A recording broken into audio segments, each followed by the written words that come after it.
Hello అందరికీ welcome back to my channel. డైరీలో మేము చుట్టుపక్కలైతే నెట్ వేయడం అయితే జరిగిందనమాట. ఇంకా ఈ నెట్ అయితే ఈవినింగ్ అయితే ఫుల్ కవర్ చేసేస్తాము. 4 అయ్యిందంటే నెట్ పూర్తిగా వేస్తాము. ఇదైతే మేము ఒక గ్రీన్ షీట్ కనిపిస్తుంది కదా అండి, ఇదైతే డైరీకి ముందు భాగము వెనక భాగం కవర్ చేయడానికి అనమాట. ఎందుకంటే దోమలు విపరీతంగా ఉన్నాయి పొలం కారణంగా. దీన్నైతే కొంచెం కుట్టాము, తర్వాత పెద్ద స్టాపిల్స్ ఉంటాయి కదా దాంతో అయితే ఫిక్స్ చేసేసామన్నమాట. ఇంకా ప్రతిసారి మొత్తం 12 ఫీట్ అనమాట, ఇది మొత్తం కుట్టలేం కదా అని ఇలా స్టాపిల్స్ అయితే వేయడం జరిగిందనమాట. డైరీకి ముందు భాగము వెనక భాగంలో అయితే ఈ గ్రీన్ షీట్ అయితే వస్తుంది. ఇంకా సైడ్స్ అయితే మొత్తము నెట్ వస్తుంది అనమాట.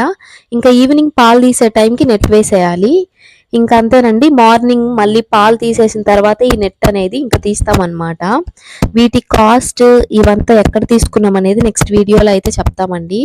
ఇవైతే మాకు కొంచెం దగ్గరలో గూడూరు ఉంటుంది, అక్కడే తీసుకొని స్టిచ్చింగ్ కూడా అక్కడే చేయించుకున్నాం అనమాట. వాటి కాస్ట్ అంతా కూడా మీకు నెక్స్ట్ వీడియోలో అయితే చెప్తాము.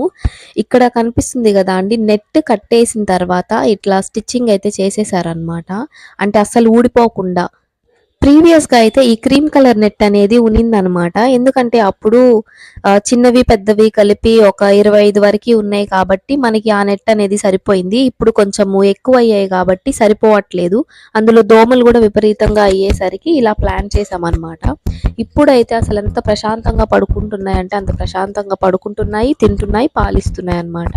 వీడియోని లైక్ చేయండి, సబ్స్క్రైబ్ చేయండి. Thank you so much for watching.